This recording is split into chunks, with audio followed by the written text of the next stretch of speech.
I will go ahead and call to order the City of Portage Planning Commission for Monday, October 2nd, 2023. If you would stand and say the pledge.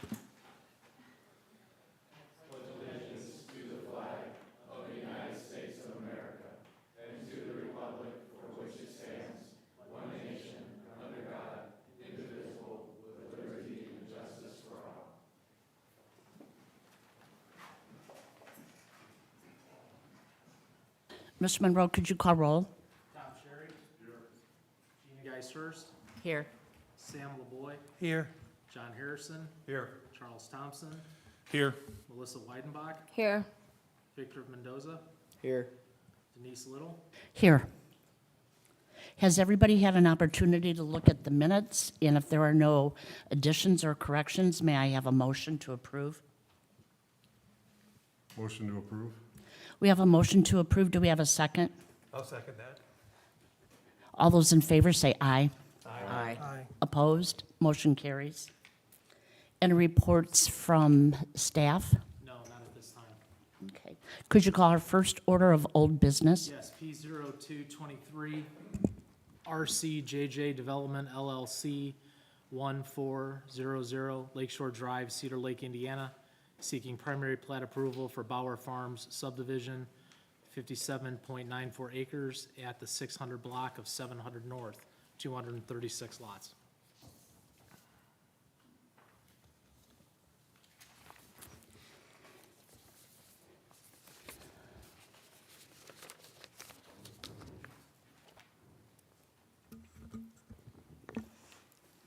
Good evening. Go ahead and make your presentation. Thank you. For the record, my name is Tim Oakes. I'm an attorney at Ice Miller offices at 1 American Square Suite, 2900 Indianapolis, Indiana. Here this evening on behalf of the petitioner. With me are other members of the team that will be able to answer any questions I can't. Since the last hearing, we have worked through the list of issues that were reflected in the staff report from the last meeting, and I'll just run through those very quickly, and then open this up to any questions that the commission might have. First, the traffic study, the traffic impact study was completed. The impact study reflects that the level of service for the surrounding intersections will not be adversely impacted by the proposed project. It does recommend certain turn movements at the entrance to the subdivision itself, which the developer is amenable to do. Second, the park has been moved to the northwest corner of Annual Avenue and Paddock Street, which is shown as Outlot 1 on the primary plat. So that was moved to address the concerns raised by the ARC. That site will be dedicated to Portage, but it will be maintained by the HOA. That will be part of the declaration that will be recorded prior to any lot being sold, so it will bind every single lot and every single owner in the subdivision. The ingress egress was raised. There is no requirement that we're aware of in the subdivision control ordinance or zoning ordinance for a second access point. This is a site plan that is consistent with the site plan that was attached to the approved annexation and annexation agreement that accompanied it with the city. It is worth noting that there are several stubs that can be connected when the properties adjoining this project are developed. So ultimately, there will be more, we suspect, more than one access point to the surrounding road system. We have revised the labeling on the plats. to clarify all of the easements, including the minimum easement widths. We have resolved the specs for the ADA ramps at the controlled intersections. We did get feedback from staff on the sanitary lift station enclosure, and it now meets city standard details, including location, fence material, and access. Sidewalk width was clarified. It is 5 feet. It now meets the requirements of the subdivision control ordinance. The sign plan, we asked that be a contingency of approval. We have set up a meeting before the Traffic Commission and are working with them to do a sign package for the project. Roadway names have been clarified. Rights-of-way have been fixed as requested in the staff report.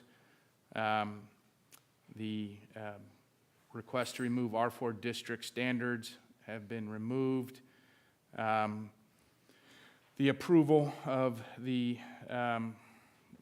engineer as well as the sanitary board and drainage board have been provided.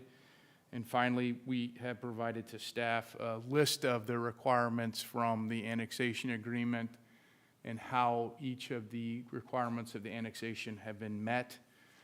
So at this point in time, we believe that we have met every single requirement of the zoning ordinance, the PUD, the subdivision control ordinance, and the annexation agreement. And we respectfully request the commission's approval and would be happy to answer any questions that the commission might have. AJ, before we move to questions, I want to have you verify that everything that he had said is completed. Yes, so the petitioner submitted a traffic study to the city on Friday. That study was distributed to you, the members of the Planning Commission. So that comment was addressed by the petitioner. I agree with the petitioner's attorney's comments regarding the park, the site. The thing I would add to the subdivision ingress and egress, and it was included in the staff report, and mentioned during our call with the petitioner that this is something that you've asked us to look at in the past, so we've brought that to your attention, and that matter does remain open. I do agree with council that efforts have been made to provide stubs to adjacent property for future connections to the proposed Bauer Farm subdivision. The easements have all been addressed by the engineers. ADA ramps have been sorted out. The sanitary lift station, Attorney McClure, Luke Sherry, and the petitioners have worked diligently to resolve that matter regarding the sanitary lift station enclosure. The sidewalk widths have been clarified. The sign plan has been submitted for consideration of the Traffic Commission at their meeting this Thursday. It would be a very standard procedure that the sign plan would be a contingency of approval. An example here in October, the Traffic Commission meets after the Plan Commission. There are a few months where that wouldn't happen in that order, but in this case it does. The roadway names have been corrected to reference streets and avenues. The rights-of-way have been sorted out.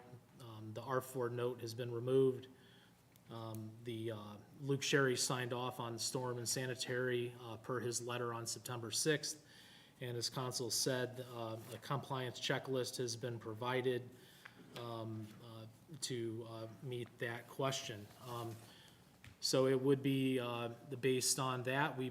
I believe that they have met the requirements of the City of Portage zoning ordinance, subdivision control ordinance, and annexation agreement. And it would be the staff's recommendation to approve the petition contingent on the Traffic Commission approving the sign plan. Okay, I have a couple questions to start with. What was sent to the city council, and they approved, had 233 lots. Now we are up to 236. The annexation agreement had specifically had a range of lots, and we're within that range. So we believe we comply with the annexation agreement. And then the other question I have is the park went from 2 lots wide to 1 lot wide. And you've added the park amount into the outlots and the park. And I think it needs to be a 2-lot park. It's definitely smaller. It is smaller. However, there is not a city standard in terms of park size. We were asked to move it, and we moved it, and the plat does comply with the ordinance requirements.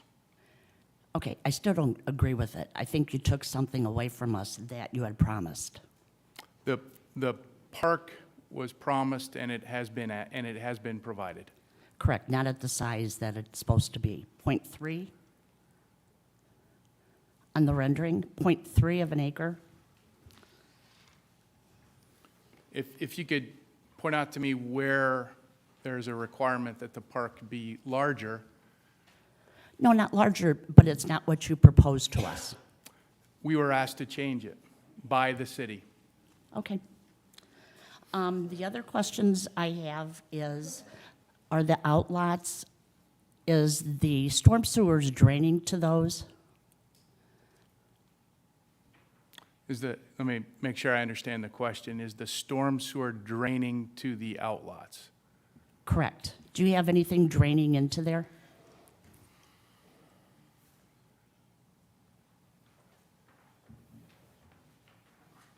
The plats were so small I couldn't read them in my package. Yes, they are. There are outlets that do not contain portions of detention, but No, wait, say that, I couldn't hear you. There are outlots that have detention in them, and there are outlots that do not have detention in them. Okay. The final question that I have is the drain tile that was collapsed on the northwest side. Will you be replacing that? the drain tile is being replaced, it's being rerouted to the east side of the or the west side of the subdivision, yes, from the east side. That is correct. Okay. I'll open it to questions from the Being commission. enlarged and rerouted. It's being enlarged and rerouted. Okay. I'll open to questions from the commission.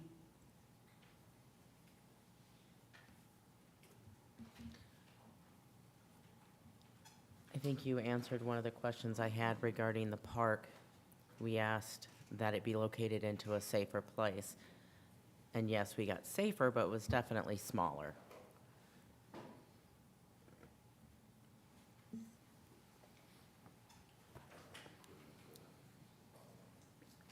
And what can be done to make it larger for these kids?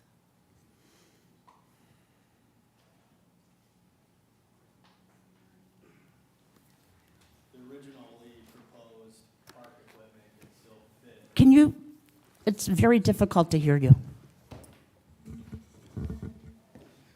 Hello, the originally proposed park equipment can still fit easily within the lot.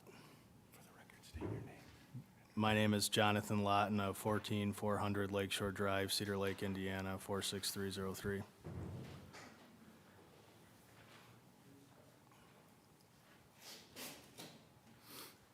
You state that the park equipment can fit, Yes, the originally but it was proposed. originally designed to fit on a piece of property that was larger.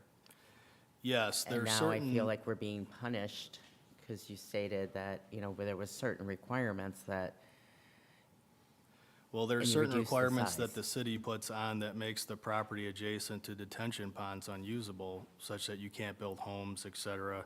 You have to stay 50 foot away from the the top of the high water mark, and that's why the outlet at the front had extra space. Because we needed our pond to be where it was, and there was extra space. But you actually ended up at the high range of your range of homes. So you didn't lose any homes. You're at the high end of your homes.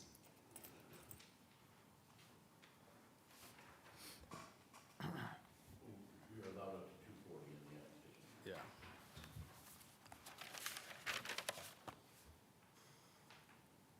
Questions?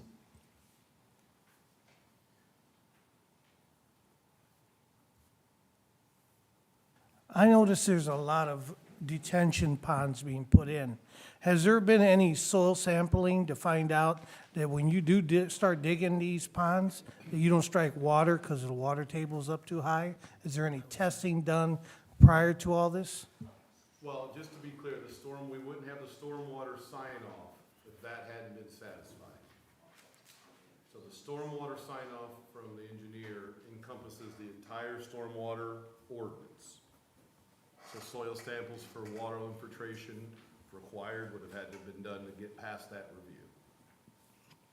And as a reminder, if you recall from the hearing last month,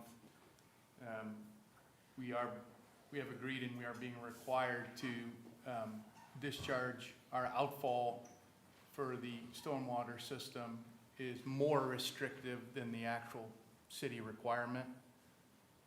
And that's gonna occur by putting a plate over the outfall. So we're actually further restricting the drainage above and beyond what the standard city rate is.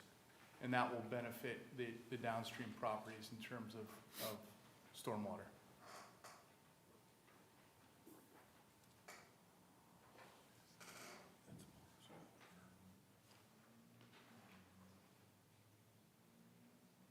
Any other questions?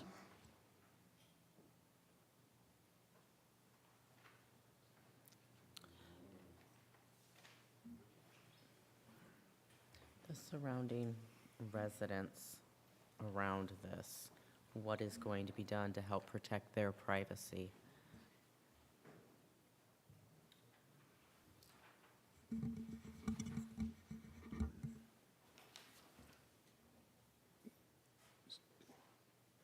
If I understand your question, is anything being done to protect the privacy of the surrounding property owners?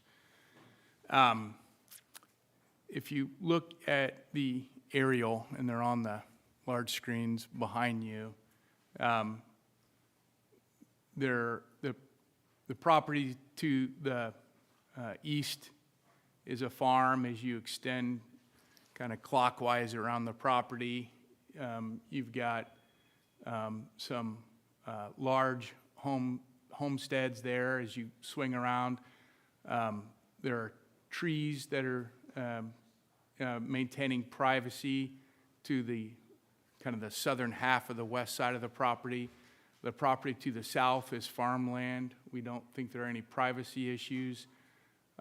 Swinging back around to the west side, there are large woods that are in between the first several properties on the south side, on the west part of the property. Moving up, those homes, again, are set back pretty far from the property, and you run into more woods as it extends around the property. So we don't think there is a significant privacy issue in place. This is a property that's going to be used for residential purposes, just like some of the surrounding properties are, so we don't view this as a privacy issue, nor to our knowledge is there a requirement in any of the city ordinances that would require any particular type of privacy being put into place.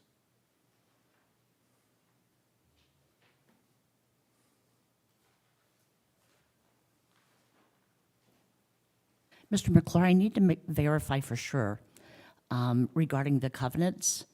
We don't have to review those until the secondary plat, correct? Correct. Okay.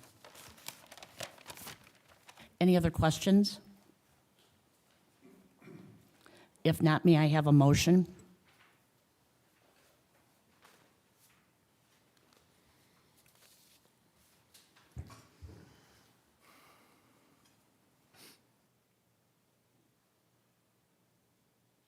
I'll make a motion to approve contingent upon the Traffic Commission approval of the site, the sign plan.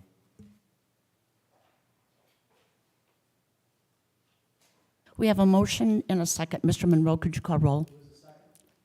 I'm sorry. I'm sorry, I didn't.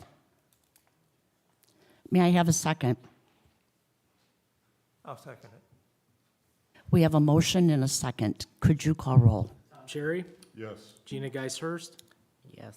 Sam LaBoy, Yes. John Harrison, Yes. Charles Thompson, Yes. Melissa Weidenbach, No. Victor Mendoza, Yes. Denise Little, No.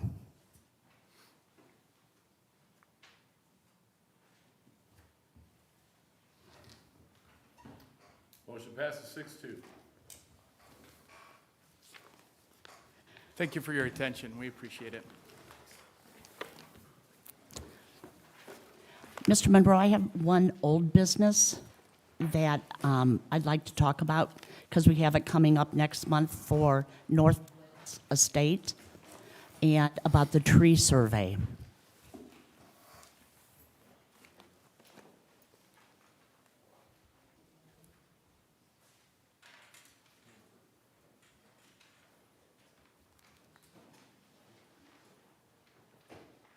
Could you help us with the tree survey? no. Can you tell us What do what's, you mean, how could I help? can you I tell just- us what's, You want me to do it? no? No. I'm trying to lighten the mood. Okay. It seems a little heavy in here. For a tree survey, do we have like an ordinance that guides how the tree survey is done? I think doing a tree survey is a common understanding of how to conduct a tree survey. Okay, so the No, it develop, doesn't spell out the scope of work of how to perform a tree survey. The city's requirement per 66-370 is that a tree survey be provided by the developer to the Plan Commission when considering a primary plat. okay, so, and I know this is redundant, there's no size of trees that need to be kept. I think the tree survey, when conducted, the person conducting said tree survey would indicate that the tree survey was conducted to survey the trees over X size, and that X size were excluded from the study. I would imagine that some disclaimer would be provided at the beginning of the tree survey, so that it would be, Usable. yeah, Okay, we're not gonna, But, like, I mean, because it seems like a, to be clear, maybe this is your question. It doesn't say oak, elm, maple, caliper inch of 24 inches or more must be surveyed. It's not what our ordinance says. I think that's what you're asking. If we have a Correct. guidepost to compare it to, that is not the way the ordinance is written. It doesn't say you have to keep this one or this one. It says do a tree study, and I'm gonna butcher it, it's not real long, but AJ's done a good job of defining what we believe they need to provide us. is there more to the question? Because it well, doesn't seem like we I answered think it. when we were here and we had the public hearing, there were a lot of questions about what trees would be saved. If a tree, I understand if it's located in the street or in an easement, Mm-hmm. they can't keep it. But is it going to be replaced with 2 trees?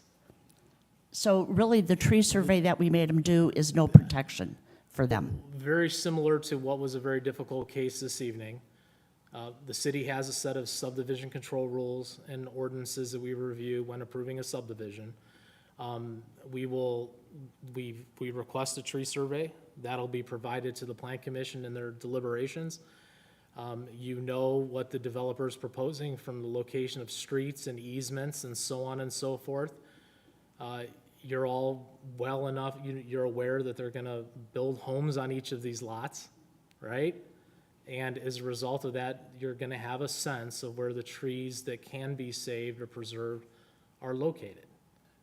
And I would go a step farther and say, if there was a tree of stature that made the list of whatever they make that definition to be, and it's knowing where the roads and streets and lots are, if it's close, that might be something to say, could we try to save this one? That doesn't mean it's in the middle of the lot, and we know it can't work, but if there's ways to engineer that they haven't done that are apparent on the plan, that's another way to use the tree survey.